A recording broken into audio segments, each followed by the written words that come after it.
Israel's Prime Minister Benjamin Netanyahu is rushing to Washington, alarmed by the prospects of a deal between the United States and Iran following their indirect talks in Oman. የኢራንና አሜሪካን ጦርነት የሚወስኑት ሶስቱ እስራኤላውያን ዛሬ በዋሽንግተን በዝግ መክረዋል። የእስራኤል ረጃጅም እጆች ዋሽንግተን ዘልቀው ገብተው ከትራምፕ ጥብቅ ወዳጆች ጋር ተገጣጥመዋል። ትራምፕ በጥብቅ የሚያምኗቸው ሁለት የቅርብ ወዳጆቻቸው ከኢራን ጋር የሚደረገውን ድርድር እየመሩ ቢሆንም ዋና ፍላጎታቸው ግን እስራኤልን እንደሚያስቀድም ታምኗል። እስራኤል በጀርባ የምትዘውረው የኢራን አሜሪካ ድርድር አዲስ መረጃ በዝርዝር ይዘናል። አብራችሁን ቆዩ።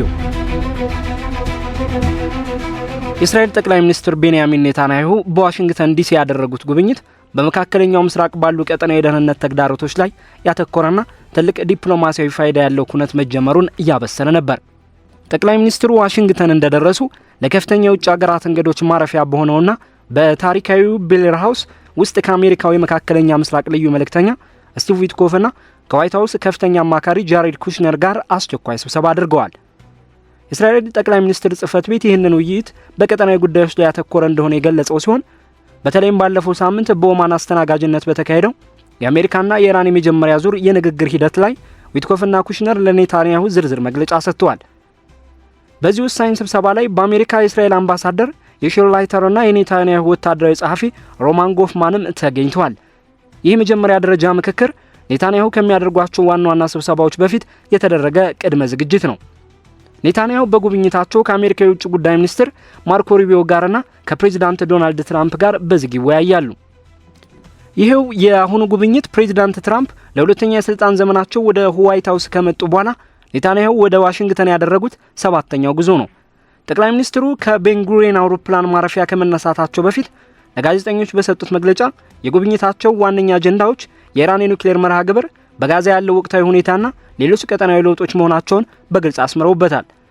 ኔታንያሁ ሲናገሩም በእነዚህ ድርድር ላይ እስራኤል ያሏትን ዋና መርሆችና አመለካከቶች እንደሚያቀርቡ ገልጸው እነዚህ መሪዎች ለእስራኤል ብቻ ሳይሆን በመካከለኛው ምስራቅ ሰላምና ደህንነት ለሚፈልግ ለማንኛውም የዓለም አካል እጅግ አስፈላጊ ናቸው ብለዋል።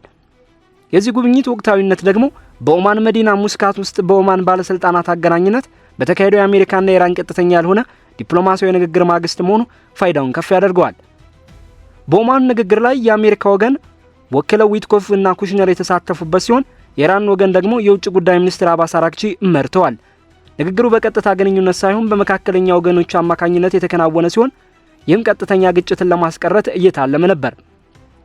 የኢራን መንግስታዊ መገናኛ ብዙሃን ንግግሩን ረጅምና ጥልቅ ሲሉ የገለጹ ሲሆን ፕሬዚዳንት ትራምፕ ደግሞ በኤርፎርስ ዋን አውሮፕላን ውስጥ ለጋዜጠኞች በሰጡት አስተያየት ንግግሩ በጣም ጥሩ እንደነበር ገልጸዋል። ሁለተኛው ዙር ንግግር በዚህ ሳምንት ውስጥ ይካሄዳል ተብሎ ሲጠበቅም እስካሁን የተቆረጠ ቀን አልተገለጸም።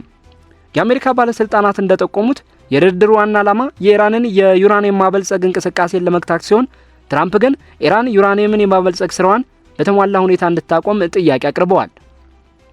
ይህ ጥያቄ ግን በቴሄራን በኩል ተቀባይነት የሌለው ተብሎ ውድቅ ተደርጓል። አራግቺ በቴሄራን በተካሄደ ዲፕሎማሲያዊ ጉባኤ ላይ ሲናገሩ ኢራን ለውይይት ዝግጁ መሆኗን ቢገልጹም ንግግሩ ግን ያለ ዛቻና ጫና መከናወን እንዳለበት አጽንኦት ሰጥተዋል። በተጨማሪም ንግግሩ በኒውክሌር ጉዳዮች ላይ ብቻ የተገደበ መሆን እንዳለበትና እንደ ባላስቲክ ሚሳይሎች ወይም በቀጠናዊ ስላሉት የኢራን ተደጋፊ ኃይሎች መነሳት እንደሌለበት አስታውቀዋል። በዚህ ሂደት ውስጥ ትልቅ ሚና እየተጫወቱ ያሉት ስቲቭ ዊትኮቭ እድሜያቸው 67 የሆኑና የሪል ስቴት ባለሀብት ናቸው። ፎርብስ መጽሔት በ2025 እንደገመተው የዊትኮቭ የተጣራ ሀብት $2 ቢሊዮን ይደርሳል። ዊትኮቭ የትራምፕ የመካከለኛው ምስራቅ ልዩ መልእክተኛ ሆነው የተሾሙት ባሳለፍነው ዓመት ሲሆን የሹመት የተገኘው ከትራምፕ ጋር ከነበራቸው የ10 ዓመታት የግል ወዳጅነት ነው። ግንኙነታቸው የሚጀምረው በ1980ዎቹ ውስጥ ዊትኮቭ የንብረት ጥበቃ በነበሩበት ወቅት በጋራ ባከናወኑት የሪል ስቴት ስምምነት ነው። በወቅቱ በአንድ ሌሊት ሙሉ በፈጀ ድርድር ላይ ዊትኮቭ ለትራምፕ ሳንድዊች ገዝተውላቸው እንደነበር የሚነገር ሲሆን የአጋጣሚ ለረጅም ጊዜ ወዳጅነታቸው መሰረት ሆኗል። ዊትኮቭ ከአይሁድ ቤተሰብ የተገኙ ሲሆን የቀድሞ የሩሲያ ግዛት ተወላጅ የሆኑ ቅድመ አያቶች አሏቸው። በቢዝነስ ስራዎቻቸው አማካኝነትም ከእስራኤል ባለስልጣናት ጋር ጠንካራ ግንኙነት አላቸው። ያለፈው ዓመት ሚያዝያ ላይ የአሜሪካና የኢራን ባለሙያዎች ደረጃ ንግግር ከመጀመሩ በፊት ዊትኮቭ በፓሪስ ከእስራኤል ተወካዮች ጋር ሚስጥራዊ ስብሰባ ማድረጋቸው ከእስራኤል ጋር የጠበቀ ግንኙነት ያላቸው አስብሏቸዋል። እንደ ልዩ መልእክተኛነታቸው ዊትኮቭ በኢራን ጉዳይ ላይ ብቻ ሳይሆን በሩሲያ ዩክሬን ግጭትና በጋዛ የተኩስ አቁም ጥረቶች ላይ ግንባር ቀደም ድርድር አድራጊ ናቸው። ይህ በብዙዎች ዘንድ በትራምፕ የመጀመሪያ የስልጣን ዘመን ጃሬድ ኩሽነር ከነበረው ሚና ጋር እንዲነጻጸሩ አድርጓቸዋል። የፕሬዝዳንት ትራምፕ አማች የሆኑት ጃሬድ ኩሽነር እንደ አውሮፓውያን አቆጣጠር የ2020 የአብርሃም ስምምነት ዋና አርክቴክት መሆናቸው ይታወቃል። በአሁኑ ወቅት ኩሽነር የሰላም ቦርድ በተሰኘው ዓለም አቀፍ አካል ውስጥ ቁልፍ ቦታ ይዘዋል። የቦርድ በተባበሩት መንግስታት ድርጅት የጸጥታው ምክር ቤት የውሳኔ የተቋቋመ ሲሆን ዓላማውም ከጦርነት በኋላ ያለውን የጋዛ አስተዳደርና መልሶ ግንባታ በበላይነት መቆጣጠር ነው። በፕሬዝዳንት ትራምፕ የሚመራው ይህ ቦርድ ማርኮ ሩቢዮን፣ ስቲቭ ዊትኮቭን፣ የቀድሞውን የእንግሊዝ ጠቅላይ ሚኒስትር ቶኒ ብሌርን እንዲሁም የኳታር፣ የግብጽ፣ የቱርክና የተባበሩት አረብ ኤሚሬቶች ተወካዮችን ያካተተ ስራ አስፈጻሚ ኮሚቴ አለው። የኩሽነር ተሳትፎ በተለይ በጋዛ መልሶ ማልማት ላይ ያተኮረ ሲሆን በዳቮስ በተካሄደው የዓለም ኢኮኖሚ ፎረም ላይ ታላቅ እቅድ ያሉትን ይፋ አድርገዋል። ይህ እቅድ ጋዛን ወደ ኢኮኖሚያዊ ማዕከልነት ለመለወጥ ያለመ ሲሆን በውስጡም 180 ሰማይ ጠቀስ ህንጻዎች፣ የባህር ዳርቻ መዝናኛዎችን፣ የዳታ ማዕከላትን፣ ፓርኮችን፣ የስፖርት ማዘውተሪያዎችንና አዲስ አውሮፕላን ማረፊያን ያካትታል። ለዚህ ፕሮጀክት የሚያስፈልገው ኢንቨስትመንት $25 ቢሊዮን እንደሚሆን ተገምቷል። ኩሽነር በወቅቱ ሲናገሩ ለጋዛ ህዝብ ሙሉ የሥራ ዕድል መፍጠርና የግል ዘርፉን ማበረታታት ላይ ትኩረት እንደሚደረግ ገልጸው እኛው እናቅዳለን፣ አማራጭ እቅድ የለንም በማለት የፕሮጀክቱን ቁርጠኝነት ገልጸዋል። ይህ ጥረት በጥቅምት ስምምነት ላይ የተደረሰበትን የ20 ነጥብ የተኩስ አቁም ማዕቀፍ መሰረት ያደረገ ሲሆን ይህም የታጋቾችን መለቀቅ፣ የእስረኞች ልውውጥን፣ አካባቢውን ከወታደራዊ እንቅስቃሴ ነፃ ማድረግንና የዓለም አቀፍ የማረጋጊያ ኃይል ማሰማራትን እያካተተ ነው። በሰላም ቦርዱ ስር የሚገኘው የጋዛ ስራ አስፈጻሚ ቦርድ ከኩሽነርና ዊትኮፍ በተጨማሪ የእስራኤል ቆጵሮስ የሪል ስቴት ባለሀብቱ የሆነውን ያኪር ጋባይን ያካትታል።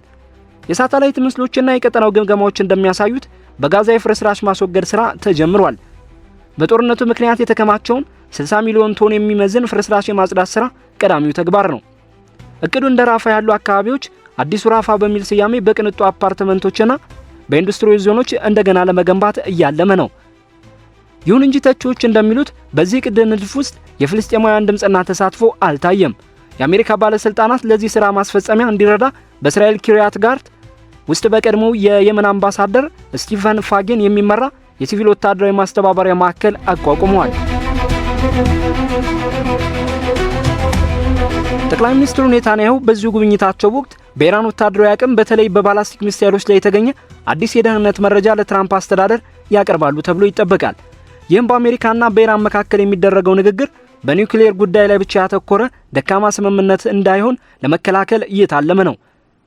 የእስራኤል ምንጮች እንደገለጹት ኔታንያሁ የኢራንን የኒውክሌር መርሃ ግብር፣ የሚሳኤል ልማትና ለሂዝቦላህና ለሁቲ የምታደርገውን ድጋፍ በሙሉ የሚያካትት አጠቃላይ እገዳ እንዲጣል ይወተውታል።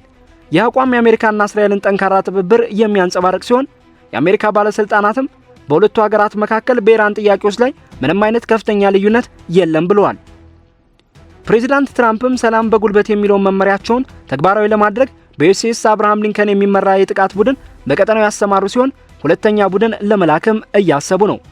የመገናኛ ብዙሃንም ዘገባዎችም በእነዚህ ድርድሮች ውስጥ ያሉ ቁልፍ ሰዎች ሚና ጎልቶ እንዲወጣ አድርገዋል።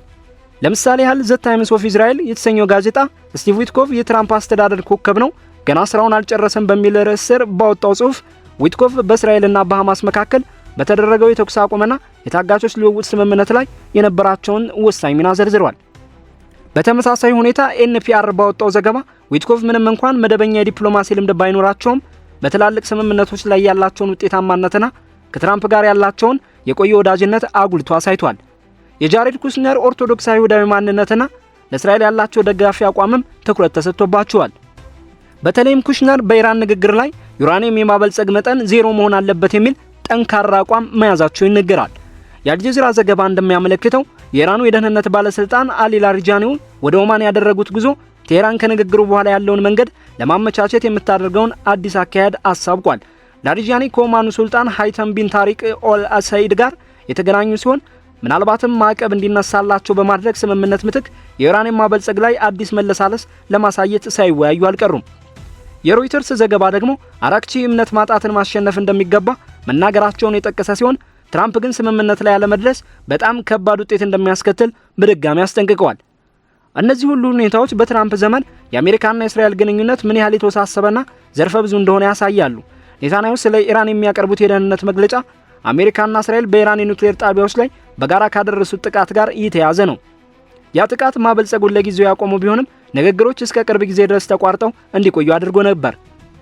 በጋዛ በኩል ግን የመልሶ ግንባታው በሰላም ቦርድ ማዕቀፍ ስር እየቀጠለ ሲሆን በፍልስጤማውያን ቴክኖክራቶች የተዋቀረው የጋዛ አስተዳደር ብሔራዊ ኮሚቴ የዕለት ተዕለት ስራዎችን በዓለም አቀፍ ቁጥጥር ስር ሆኖ እያከናወነ ይገኛል። የኔታንያሁ ጉብኝት በአሜሪካ የሀገር ውስጥ ፖለቲካ ለውጦች መሃል እየተከሰተ ነው።